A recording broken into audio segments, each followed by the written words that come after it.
I know I said I wasn't going to do any more awareness videos, but I came across this mom that is losing her food stamps, her cash assistance, and her medical because she was seen going and buying tons of soda and pouring it out in the Walmart parking lot, and she was using her food stamps to purchase that soda.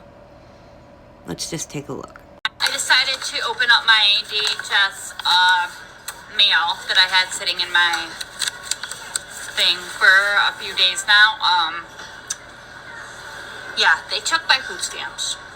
Yeah, they took my food stamps from the thing that happened last week with the pop cans and dumping them out in the Walmart parking lot to get cash, like I've always done.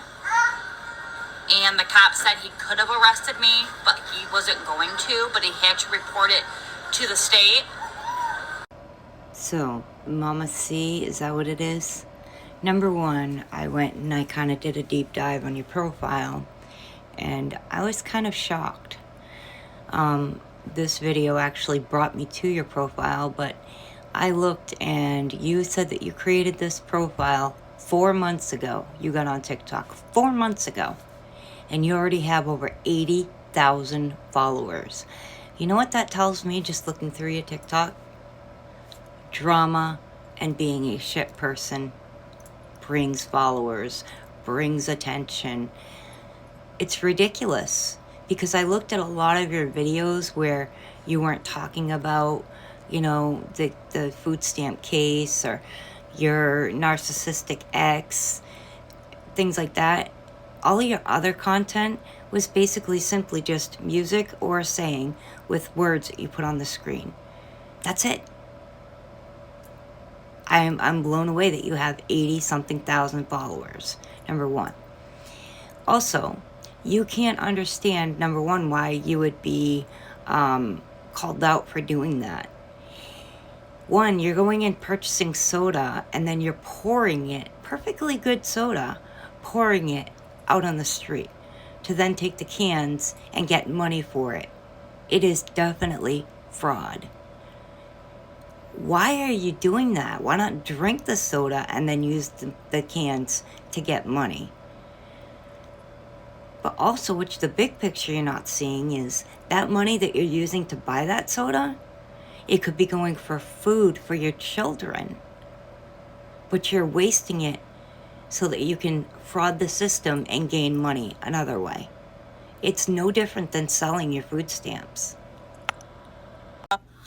So somebody or multiple people have reported me and my husband to food stamps, to Michigan DHS, because we chose a family during Christmas time to get Christmas gifts for, the angel tree.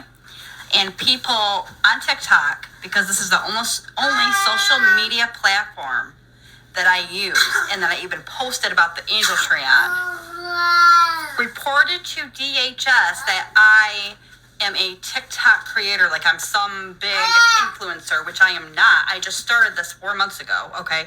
I just made my first last month. Like December 15th was my first check per se, I guess, if you call it, for TikTok.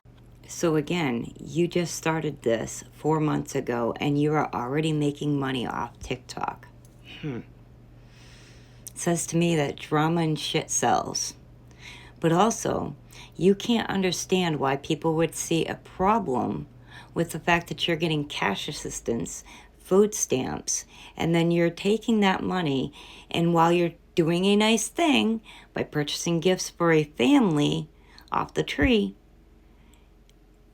that money is supposed to go to support your household, not you buying other people gifts. My husband and I both work, and we bust our ass. We don't get any assistance. In fact, I just shelled out over $400 for 100 gallons of propane. Just 100, because that's all we could afford. We don't get any help. But there's so much more to you when I started looking through your profile that I thought, yeah, you are what I thought you were. Losing my control. am returning all the gifts that Santa got for my 7-year-old.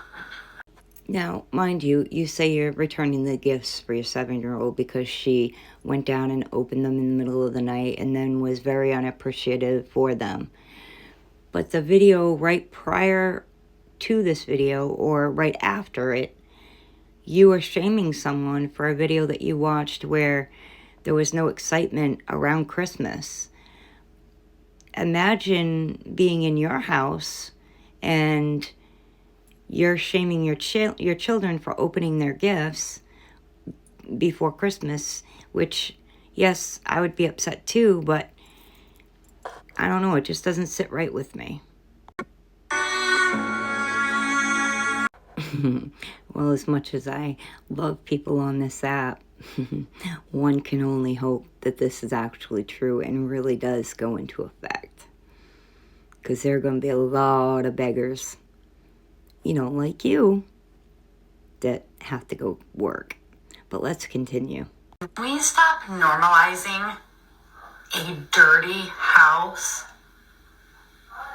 I understand the difference between a dirty, disgusting, uninhabitable home and a lived-in home.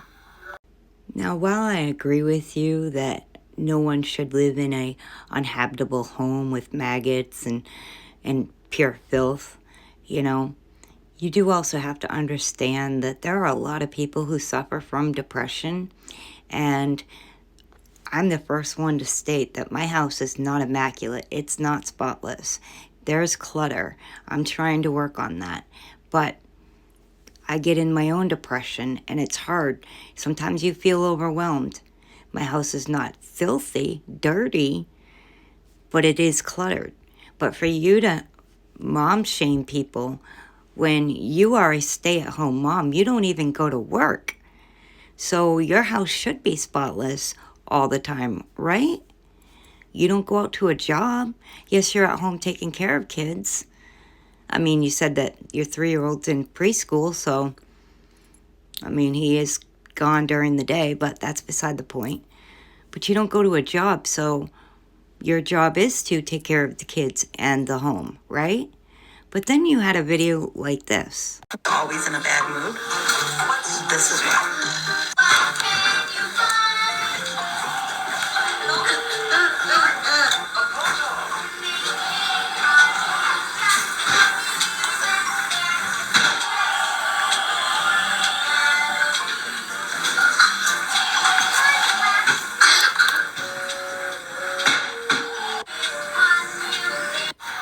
Now, you claim that that's just 2 hours after you left, your home looked like that.